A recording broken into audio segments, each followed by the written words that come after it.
And we went up there during half term. She was never supposed to be this powerful. Nobody planned it.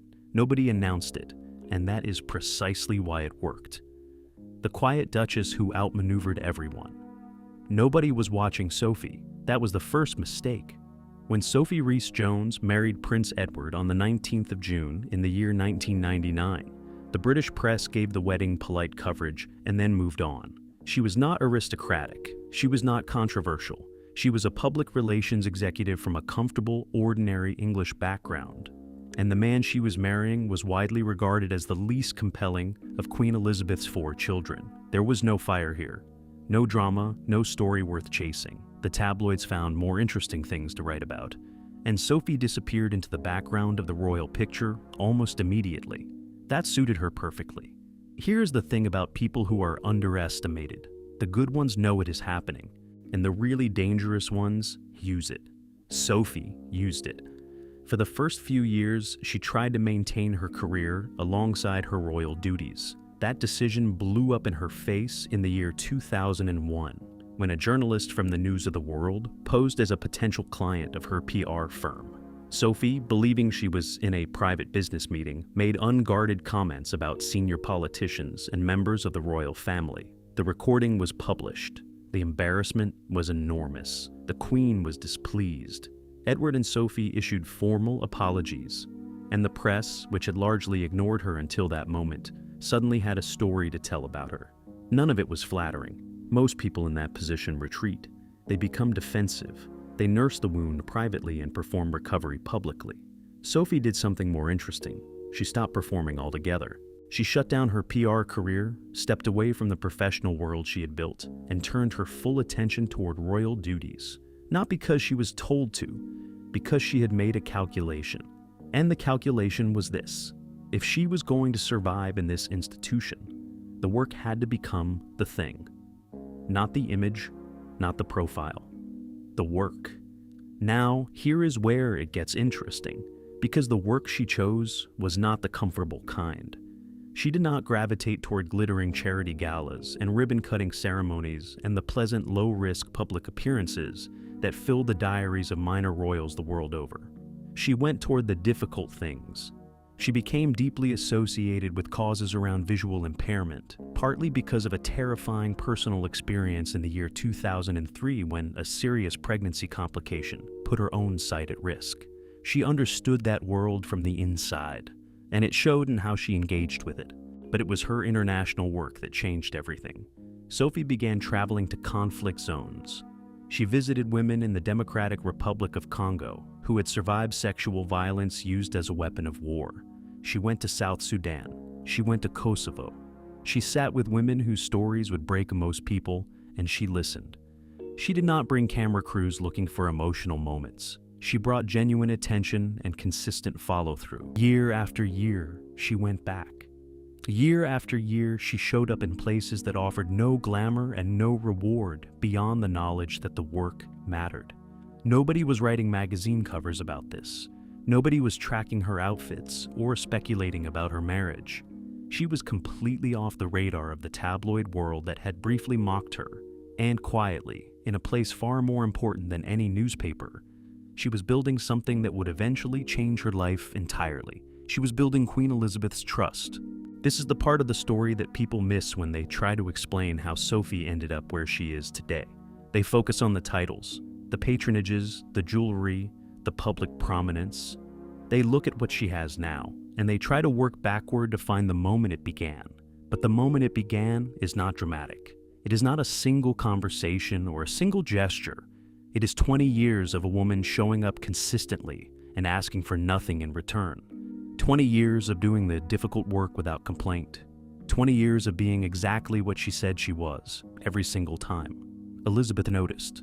People close to the late Queen have spoken carefully and in guarded terms about the quality of the relationship that developed between Elizabeth and Sophie in the final decade of the Queen's life. They do not describe it as the polite formal bond between a monarch and a daughter-in-law. They describe it as something warmer and more personal than that, something that surprised even people inside the household. One person familiar with those years described it simply: They said Elizabeth did not give her trust easily, and she gave it to Sophie. What that trust would eventually mean in practical terms, in terms of jewelry and patronages and the redistribution of a queen's most personal legacy, is a story that would only become fully visible after Elizabeth was gone. But before we get there, we need to talk about the woman who believed that trust belonged to her. We need to talk about Camilla, because Camilla had a plan. She had spent years building towards something specific. She believed she knew exactly what she was going to receive when the Queen died. She was wrong. What Queen Elizabeth left behind. When Queen Elizabeth II died at Balmoral Castle on the 8th of September in the year 2022, the world stopped. 70 years on the throne, 70 years of showing up, 70 years of holding a family together that, by any honest measure, should have collapsed under the weight of its own scandals a long time ago. She had outlasted the critics, the conspiracies, the divorces, the disasters, and the relentless modern press. She had done it with a stillness that most people mistook for coldness, and a discipline that most people mistook for distance. And then she was gone, just like that. And what she left behind was far more complicated than any formal will could capture. There was the obvious inheritance, the Duchy of Lancaster, the private estates, the art collections accumulated over centuries, the personal jewelry collection she had spent a lifetime building, piece by piece, each item carrying its own history, its own story, its own weight. The financial value of her private estate has never been fully disclosed, because it never is in this family. But people familiar with royal financial arrangements have suggested the figure runs to several £100 million. That is the part people focus on when they talk about what Elizabeth left behind. The money, the assets, the things you can count. But that is not the inheritance that matters here. What matters here is the inheritance you cannot put a number on, the one made up of trust and symbolism, and the quiet transfer of institutional authority from one person to another. That kind of inheritance does not come with documents. It does not get read out by a lawyer in a formal setting. It is transmitted through choices, through attention, through the accumulation of small, deliberate decisions made over years by a woman who understood better than anyone alive what power actually looks like when it is working properly. And Elizabeth had been making those decisions for a long time before she died. The jewelry is the place to start, because in this family, jewelry is never just jewelry. Every piece has a history. Every public appearance of a significant item on a significant person sends a message that is read carefully by everyone inside the institution and by everyone outside it who knows how to look. When it became known that the girls of Great Britain and Ireland tiara, the piece Elizabeth had worn on her own wedding day in 1947, had been passed to Catherine, Princess of Wales, the public understood it immediately. Future Queen receives the tiara of a former queen. Clean, legible, appropriate. The press wrote warmly about it and moved on. But there were other pieces, less famous pieces, items from Elizabeth's personal collection that began appearing in public on a different woman entirely. Not Catherine, not Camilla, Sophie. Royal fashion observers, and there are more of them than you might expect, began noting specific brooches, specific necklaces, specific items with documented histories tied directly to Elizabeth's personal wardrobe, appearing on Sophie at significant occasions through 2023 and into 2024. Each individual sighting could be explained away. Jewelry gets loaned, items get shared. Nothing unusual here, but the pattern, taken as a whole, told a story. And the story was not subtle. Elizabeth was dressing Sophie in her legacy. Now, here is what makes this even more significant. The patronages. Elizabeth held hundreds of royal patronages when she died. Charities, cultural institutions, public bodies, military regiments, Commonwealth organizations. Each one needed a new royal patron. Each decision about who would take what was made at the palace level, with input from the king and his advisors, and each decision was a statement about the new shape of the monarchy. Who was trusted? Who was valued? Who was being placed at the center of the institution's public story going forward? The process took most of 2 years to work through completely, and as it unfolded, something became clear to those watching closely. The most significant of Elizabeth's patronages, the ones carrying the most institutional weight and public visibility, were not going to Camilla. They were going to Sophie. The single most striking example is the presidency of the NSPCC, the National Society for the Prevention of Cruelty to Children. Elizabeth had held this role since 1952, 70 years. It is one of the most visible and morally serious charitable roles in British public life. When that role passed to Sophie, it was not an administrative reshuffling. It was a coronation of a different kind. It said, plainly and without ambiguity, that this is the woman the institution trusts to carry Elizabeth's most serious commitments forward. And Camilla received nothing close to that. Now think about that for a moment. Camilla is Queen Consort. She holds the highest female title in the British monarchy. She is married to the king. By any conventional reading of how these things work, she should have been first in line to absorb the most prestigious parts of Elizabeth's charitable legacy. That is how it has always worked. That is what everyone around her expected. That is what she expected. It did not happen. The question of why it did not happen takes us directly into territory the palace will never discuss publicly. It takes us into the final years of Elizabeth's life, into the private judgments she made about the women around her, and into a decision she appears to have made deliberately and without apology. Elizabeth chose Sophie, and she chose her over Camilla. What that choice cost Camilla is the next part of the story. The Camilla problem. To understand what happened to Camilla, you have to understand what she believed was coming to her. And to understand that, you have to go back to the beginning of the longest waiting game in modern royal history. Camilla Parker Bowles had been in Charles's life since the early 1970s. They met in 1971. They fell for each other quickly and deeply, and then life, circumstance, and the particular cruelties of royal expectation pulled them apart. Charles married Diana in 1981.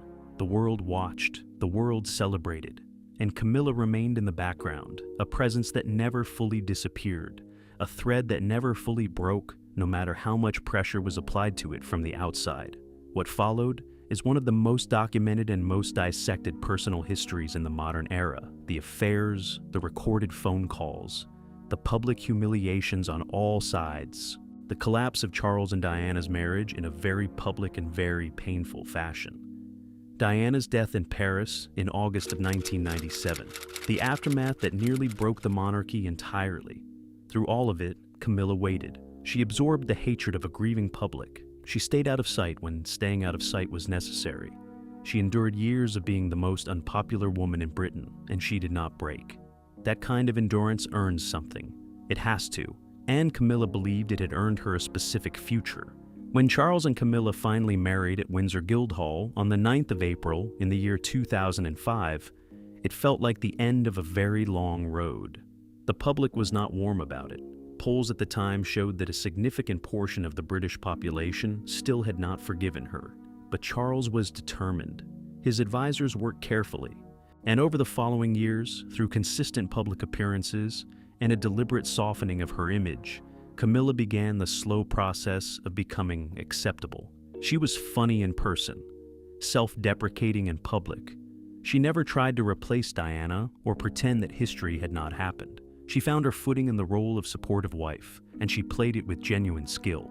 By the time Charles became king in September of 2022, the rehabilitation project was essentially complete. The British public had arrived at something between tolerance and mild affection. It was not love, but it was enough. And here is what Camilla believed that rehabilitation had earned her. She believed she would become the natural female authority inside the monarchy, the senior woman, the keeper of Elizabeth's charitable legacy, the figure who would absorb the institutional weight that Elizabeth had carried and carry it forward in her own name. This was not a fantasy. It was a reasonable reading of history. Queen's consort had always occupied that space. It was the expected shape of things. Nobody told her the shape had already changed.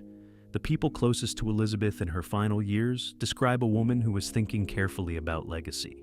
Not just her own, but the monarchy's. She had watched the family fracture in real time over the preceding decade. Harry and Meghan leaving, Andrew disgraced. The tabloid wars, the memoirs, the Netflix documentaries, the relentless erosion of public trust in the institution she had given her entire life to protecting. She was not naive about any of it, and she was not passive about what came next. Elizabeth made decisions in those final years that were quiet and deliberate. She drew certain people closer. She invested her personal attention in specific individuals. And she made it clear, in the way she always made things clear, not through announcements but through behavior, that her trust was not going to be distributed according to title or seniority or expectation. It was going to go to the person who had earned it. Camilla had not earned it, not in the way Elizabeth measured these things. That is a hard sentence to write, and it will be a hard sentence for some people to accept. Camilla had done the public work. She had survived the scrutiny. She had stood beside Charles through everything and never wavered. But surviving and earning are two different things in Elizabeth's ledger. What Elizabeth valued was not endurance, it was service. Quiet, consistent, unglamorous service to the institution and to the people it was supposed to serve. And on that measure, Camilla came up short. The tension between the two women has been described by people who observed it across years as polite on the surface and cool underneath. Elizabeth received Camilla. She accepted the marriage. She extended the formal courtesies without visible hesitation. But the warmth that Elizabeth showed Sophie, the genuine personal affection, the private attention, the trust that ran deeper than ceremony, none of that was present in her relationship with Camilla. Camilla knew it. She could feel the difference even if nobody ever said it plainly. And then Elizabeth died. And the patronages were distributed. And the jewelry began appearing on Sophie. And the roles Camilla had quietly expected to receive went somewhere else entirely. That was the moment the waiting game ended, not with the outcome Camilla had spent 30 years believing was coming. What happened next, in terms of specific roles, specific occasions, and specific public moments, is where the story gets very uncomfortable for the palace, and very uncomfortable for Camilla personally. Sophia gets the nod. The first sign was easy to miss. That is the thing about the way power moves inside the British royal family. It does not announce itself. It does not hold a press conference or issue a formal statement. It moves through details, through placement, through the quiet accumulation of decisions that individually look administrative and collectively tell a story that is impossible to misread once you know what you are looking at. And what people started looking at in the months following Queen Elizabeth's death was Sophie. The patronage redistribution began in earnest in early 2023. Hundreds of charitable roles, institutional associations, and public body positions that had been held by Elizabeth needed new royal custodians. The palace managed the process carefully. Each decision was framed in neutral, logistical language. A new patron has been appointed. A transition has been completed. Nothing to see here. Move along. But people who understood the weight of these roles did not move along. They watched. They compared. They noted who was receiving what, and more importantly, who was not. And the pattern that emerged over those months was striking enough to generate serious conversation in royal circles, even before it reached the mainstream press. Sophie was receiving Elizabeth's most significant roles, not the minor ones, not the regional bodies and the small charitable associations that filled the lower tiers of a royal patronage portfolio, the serious ones, the nationally significant ones, the ones that carried Elizabeth's deepest and most personal institutional commitments. The presidency of the NSPCC was the moment people stopped whispering and started talking openly. Elizabeth had held that role since 1952, 70 years of royal association with the single most prominent child protection charity in the United Kingdom. When that role was confirmed for Sophie in 2023, the charitable sector took notice immediately. This was not a routine transfer. The NSPCC presidency is not a ribbon-cutting role. It requires genuine engagement, genuine advocacy, and the willingness to speak publicly and seriously about some of the most difficult subjects in British social life. The palace was saying, with that single appointment, that Sophie was the woman equipped to carry that kind of responsibility, that she was serious, that she was trusted, that she was, in this specific and significant sense, Elizabeth's successor. That appointment alone would have been enough to make people talk. But it did not stop there. Sophie was confirmed as Colonel-in-Chief of several military regiments that had previously held that association with the Queen. These are not ceremonial footnotes. Military patronages carry deep significance within the institution and within the armed forces themselves. The regiments notice who holds these roles. the palace notices who holds these roles. Everyone in the building understands exactly what the distribution of these designations communicates about the internal hierarchy of the family.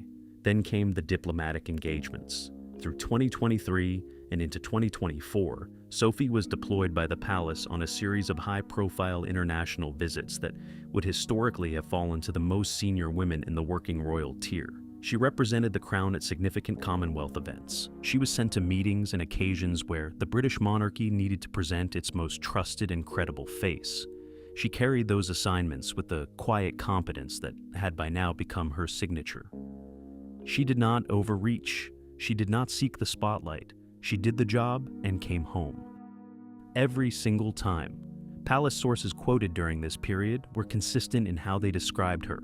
One senior figure, speaking to a national publication in the spring of 2024, described Sophie as the person the institution leans on when it needs something done properly and without drama. That is a specific kind of praise.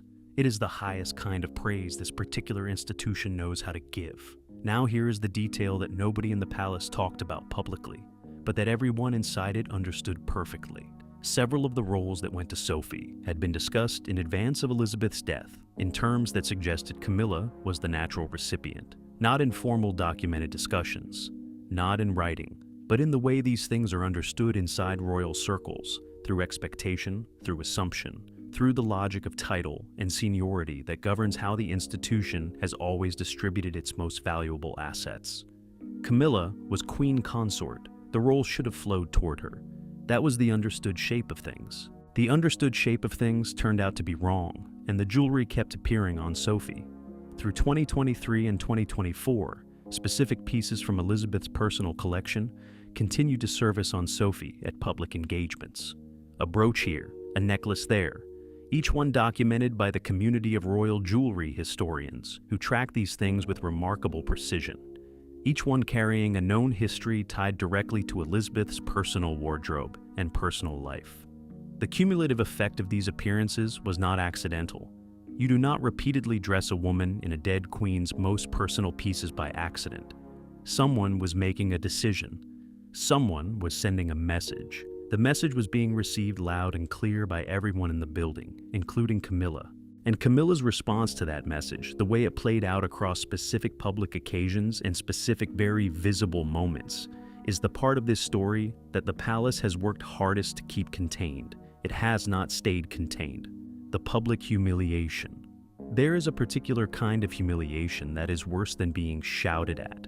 It is the kind that happens in public, in full view of everyone, dressed up in the language of protocol and ceremony, so that nobody can point to a single moment and say that was the thing. It accumulates instead, quietly, methodically, one occasion at a time. And by the time the person on the receiving end fully understands what is happening, it has already happened too many times to be explained away as coincidence. That is what happened to Camilla. It did not begin with a dramatic confrontation. It did not begin with a leaked letter or a palace statement or a tabloid story sourced from an unnamed insider. It began with something much simpler and much harder to defend against. It began with Sophie showing up, consistently, prominently, in spaces that Camilla had quietly assumed were hers. The first category of moments involves public appearances at major national events through 2023 and 2024. At several significant occasions during this period, the positioning of the senior royals told a story that was visible to anyone paying attention. Sophie was being placed, in terms of physical prominence, media framing, and institutional emphasis, in positions that carried a weight that did not match her formal rank. She is not queen consort. She does not hold the highest female title in the monarchy. By strict protocol, Camilla outranks her in virtually every formal setting. And yet, at event after event, it was Sophie who was photographed in the most prominent position. Sophie who delivered the most significant address. Sophie whose engagement with the occasion generated the warmest and most sustained coverage. The photographers were not doing this randomly. The event organizers were not doing this accidentally. Someone was making decisions about emphasis and placement that consistently elevated Sophie above where her formal title placed her. Camilla noticed. The people around Camilla noticed. And the people watching from outside the institution noticed too. The patronage handover moments made it worse. When a royal patron of long standing is replaced, the transition is often marked publicly. A visit to the organization, a ceremony of welcome, a moment in which the incoming patron is presented to the world as the new face of that institution's royal association. Several of these moments, through 2023 and 2024, involve Sophie being welcomed with visible enthusiasm by organizations that had anticipated and in some cases actively hoped for Camilla. The coverage of these moments had a specific texture that was deeply uncomfortable for the Queen Consort. It was celebratory in a way that could not help but draw a contrast. Journalists and commentators who covered Sophie stepping into Elizabeth's most serious charitable roles wrote about it in terms that kept returning to the same themes: continuity, trust, the right person for the job. These are not neutral words. In the context of a palace transition that everyone in royal media understood was producing winners and losers, these words had edges. And those edges landed on Camilla every single time. Now, here is the moment that crystallized everything. In the spring of 2024, a significant national commemorative event brought the senior members of the royal family together in a formal public setting. The details of what was planned, what was changed, and what was ultimately executed on the day have not been fully reported. But sources familiar with the occasion have described in careful terms a sequence of decisions around seating, order of proceedings, and the allocation of prominent ceremonial roles that left Camilla visibly sidelined in a way that was impossible to miss for anyone present. She was there. She was correctly positioned according to formal protocol. Nothing technically improper happened, but the emphasis of the occasion, the moments that generated the images, the parts of the event that the cameras lingered on and that the subsequent coverage led with, none of that centered on Camilla. It centered on Sophie. What happened after the event is the part that leaked. Sources close to Camilla communicated, through the channels that palace-adjacent sources always use when they want something known, without being quoted directly, that the Queen Consort was not simply disappointed by what had happened. She was angry, genuinely personally and deeply angry in a way that she had not been able to fully conceal from the people immediately around her. The word used by one source in a conversation reported by a journalist covering the royal family in the summer of 2024 was humiliated, not frustrated, not surprised, humiliated. That word matters. It tells you something about the gap between what Camilla expected her position to mean and what she was experiencing it to mean in practice. She had endured 30 years of public hostility and private sacrifice to reach the position she now held. She had done everything that was asked of her and more. She had the title. She had the king's devotion. She had survived everything the British press and the British public had thrown at her. And she was still being outmaneuvered by a woman nobody had taken seriously in 1999. The personal relationship between the two women, never warm, had by this point become something colder and more complicated than simple distance. People familiar with both households describe an atmosphere between them that is professionally correct and personally frigid. They appear together when the occasion requires it. They perform the necessary courtesies. But the ease that characterizes genuinely comfortable relationships is absent, has been absent for a while. Sophie has never commented on any of this publicly. She does not need to. Her presence at the center of the institution says everything that words would only complicate. What this means for the crown. Step back from the personal drama for a moment. Because the story of Sophie and Camilla is not just a story about two women and a rivalry the palace will never officially acknowledge. It is a story about what kind of institution the British monarchy is trying to become. And that story matters far beyond the walls of Buckingham Palace. It matters because the monarchy is at a crossroads it has never faced quite like this before. And the choices being made right now, quietly, through patronages and jewelry and seating arrangements and the careful elevation of one woman over another. Those choices are going to shape the institution for the next 50 years. King Charles III inherited a monarchy under serious pressure. Not the dramatic existential pressure of 1997, when Diana died and the public turned on the royal family with a ferocity that shook the institution to its foundations. This pressure is slower and more dangerous than that. It is the pressure of sustained irrelevance, of a younger generation that looks at the monarchy and struggles to articulate what it is actually for. of a British public that is more financially squeezed than it has been in decades, and increasingly unwilling to extend automatic deference to an institution that cannot clearly explain its own value. Charles understands this. He knows the monarchy cannot afford to carry passengers. He knows the era of senior royals who collect titles, attend functions, and generate no genuine public trust in return is over. The slimmed-down monarchy he has spoken about publicly is not simply a cost-cutting exercise. It is a survival strategy. And Sophie is the clearest expression of what that strategy looks like in practice. Think about what Sophie represents from the palace's perspective. A woman who came from outside the aristocracy, who made serious mistakes early in her royal life and absorbed the consequences without bitterness, who chose consistently, over 20 years, to do the difficult work rather than the comfortable work, who travels to places most people in her position would never go, who does all of this without requiring constant public recognition to sustain her commitment. That is not a minor royal. That is a model, the careful elevation of Sophie through the patronage redistribution, the diplomatic deployments, the jewelry, and the positioning.